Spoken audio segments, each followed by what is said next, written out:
এই বর্ষার দিনটা ছিল জুন মাসের ৬ তারিখ। প্রচুর বৃষ্টি হচ্ছিল। আমরা এই বৃষ্টির মধ্যে ব্যাগপত্র গুছিয়ে যাচ্ছিলাম দার্জিলিংয়ের অফবিট জায়গাগুলো। আমাদের ট্রেন রয়েছে হাওড়া থেকে ৬টা ৩০-এ, তাই আমরা এখনই বেরিয়ে পড়লাম। চলে এসেছি হাওড়াতে।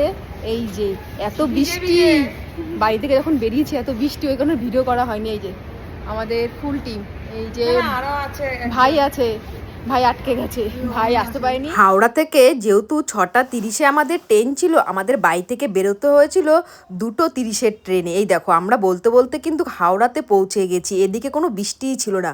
আমরা যখন বাড়ি থেকে বেরিয়েছি এত বৃষ্টি, ভেবেছিলাম বাড়ি থেকে বেরোতেই পারবো না। আর এইদিকে সানবি একা একা এসকেলেটারে চড়বে। এই দেখো চুপচাপ দাঁড়িয়ে রয়েছে। আমাদের ট্রেন রয়েছে ৬টা ৩০-এ, বন্দে ভারত স্লিপার। ওই ট্রেনেই আমরা নামবো এনজিপি। আর সানবি দেখো একটু ভয় পাচ্ছে না। হাওড়াতে প্রায় আমরা ১ ঘন্টা আগেই পৌঁছে গেছিলাম। আর এইদিকে দেখো বন্দে ভারত ট্রেন কিন্তু দিয়ে দিয়েছে। ট্রেন দেওয়ার সাথে সাথে ট্রেনের সামনে কত লোক ছবি তুলছে। আমরা ২-১টা ছবি তুলে চলে গেলাম আমাদের কম্পার্টমেন্টে।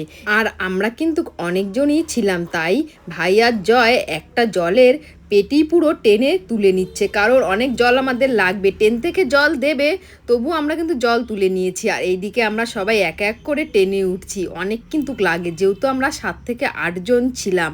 প্রথমে আমি উঠে গেলাম, তারপর আস্তে আস্তে সবাই উঠছে। এই যে সব এক এক করে উঠলাম আমরা বন্দে ভারত স্লিপারে। আগে বন্দে ভারত ট্রেনে উঠেছি, কিন্তু স্লিপারের ট্রেন এই প্রথমবার উঠলাম। শুয়ে শুয়ে আমরা যাব এনজিপি। আর এই ট্রেনটা কিন্তু পৌঁছাবে রাত 2:30 টাইম রয়েছে, জানি না কখন পৌঁছাবে। এই দেখো আমরা সবাই ট্রেনে উঠে পড়লাম। এবার সানভি ট্রেন দেখে বলছে আমি কিন্তু ঘুমাবো। ও ট্রেনে নিজের জায়গায় না গিয়ে অন্যের জায়গায় বসে বসে খেলছে, আর বারবার করে বলছে মাম্মাম আমি এখন ঘুমাবো, যেহেতু সন্ধ্যা হয়ে গেছে। আর আজকে দুপুরবেলার ঘুমটা ও ঠিকঠাক হয়নি। লোকের জায়গায় এসে দেখো জুতো পরে এখান থেকে আর আসবেই না। আমরা কিন্তু এইদিকে ব্যাগপত্রগুলো সব ঠিকঠাক করে সেট করে রাখছিলাম। আর আমাদের ট্রেন কিন্তু ঠিক টাইমেই হাওড়া থেকে ছেড়ে দিয়েছে। ট্রেন ছাড়ার সাথে সাথে আমার প্রচণ্ড ঠান্ডা লাগছিল। আমি ব্যাগ থেকে একটা গায়ের চাদর বের করে নিয়ে এসেছি। আর সানবির তো কোনো ঠান্ডাই লাগছে না, ওকে জোর করে একটা ফুলাতা জামা পরিয়ে দিয়েছি, পরতেই চাইছিল না। ঠান্ডার মধ্যে বসে বসে সবাই মিলে বেশ গল্প করছিলাম। আর এই ট্রেনটা তো অনেক রাতে পৌঁছাবে, তাই ভাবছিলাম সকাল সকাল ঘুমাতে হবে। আর এইদিকে দেখো সানবি ট্রেনে উঠে খেলা আরম্ভ করে দিয়েছে। বন্দে ভারত থেকে কিন্তু আমাদের রাতের ডিনার দেবে, তবুও কিন্তু আমি বাড়ি থেকে খাবার নিয়ে এসেছি, কারণ আজকে ছিল আমাদের ভেজ। খাবার দিয়েছে, আমরা নিয়েছি ভেজ। এখানে মিষ্টি রয়েছে, এখানে ডাল রয়েছে, এখানে রয়েছে দেখো একটা সবজি মিক্সড ভেজ, এখানে রয়েছে পোলাও, এখানে কি রয়েছে যা দেখ, এখানে রয়েছে ফুলকপির কোপ্তা হবে, হয়তো ফুলকপির কোপ্তা বা আলুর কোপ্তা কিছু একটা হবে। আর এখানে সুইট মানে মিষ্টি।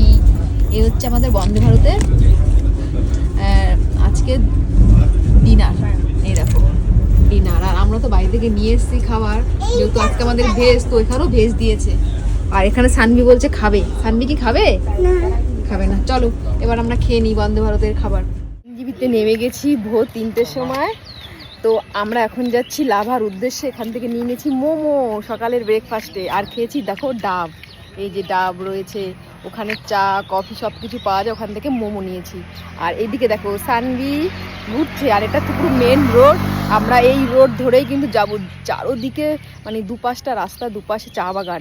ভিডিও করতে পারছে না, সানভি কোলে এতক্ষণ ঘুমাচ্ছে, যেহেতু ভোর 3টের সময় উঠেছে, ঘুমাতে ঘুমাতে যাচ্ছে। আর এদিকে ব্রেকফাস্ট করছে সবাই। এই যে রুটি সবজি, তারপর হচ্ছে ডাব, মোমো, চা। তো আমরা খেয়ে এখনই বেরোবো। আর দার্জিলিংয়ের সাইডে এসছি, তো মোমো খাবো না সেটা হয়? এই সানভি কি করছিস? আর ও দেখো শুধু লাফিয়ে বেড়াচ্ছে। আমরা কিন্তু এনজিবিতে নেমেছিলাম ভোর 3টের সময়। ট্রেনটা প্রায় 1 ঘন্টা লেট ছিল। আমার মনে হয়েছিল ট্রেনটা আরও 1 ঘন্টা লেট করলে বেশ ভালোই হতো, ঘুমটা ঠিকঠাক হতো। আমরা ওখান থেকে 4টের পর বেরিয়েছি এনজিপি থেকে। আমাদের গাড়ির ড্রাইভার সাহেব কিন্তু দাঁড়িয়েছিল। আর এই দেখো আমরা বলতে বলতে কিন্তু দার্জিলিংয়ের অফবিট জায়গাগুলো ঢুকে পড়েছি। আর সকাল হতেই কিন্তু আমরা ব্রেকফাস্ট করে নিয়েছিলাম। হোমস্টে তো দেখো কত সুন্দর আমাদের হোমস্টেটা। এই যে আমাদের হোমস্টে দেখো, চারোদিকে শুধু হোমস্টে। এখান থেকে কিন্তু থাকা খাওয়া সব কিছুই দিচ্ছে। আর এদিকে দেখো কত সুন্দর সুন্দর ফুল। এই দেখো, আর এটা দেখো পাহাড় দেখা যায়, পুরো কুয়াশায় পুরো ভরা, এখন আর পাহাড় দেখতে পাচ্ছি না। আর আমাদের হোমস্টের সামনে এত সুন্দর ফুল, সানভি তো ফুল দেখে খুব খুশি। এই দেখো, এই ফুলটা দেখো কত সুন্দর। আমরা আছি, আমাদের ব্যাক সাইড থেকে পুরো পাহাড়, চারদিকে তাকালেই পাহাড়, কাঞ্চনজঙ্ঘা দেখা যাচ্ছে। আর দেখো কত সুন্দর লাগছে। এদিকে ভিউটা তোমাদেরকে দেখাচ্ছি, পাহাড় দেখা যাচ্ছে, পুরো কুয়াশা। আর এখানে গেছে ইন্দ্রাণীদি, গাড়ি ড্রাইভারকে ডাকতে গেছে, দেখেছো কি বললো? আস্তে আস্তে আমরা এখন লাভায় যাব, ওখানে ভালো ভালো ছাতা পাওয়া যায়, তাই যাবো। দেখো খুশিতে মেয়ে পাগল হয়ে গেছে, ড্রাইভার আলো আসতে বলে। এখানে হাঁটা সম্ভব না, 11 কিলোমিটার হাঁটা, মনে 2 ঘন্টা লাগবে, পাহাড়ি রাস্তা। এই দেখো আমাদের হোমস্টে রাস্তা, চড়াই উতরাই চড়াই উতরাই। এই যে আমাদের হোমস্টে, ওই যে যাচ্ছে আমাদের উপরে রুমে, এই দেখো।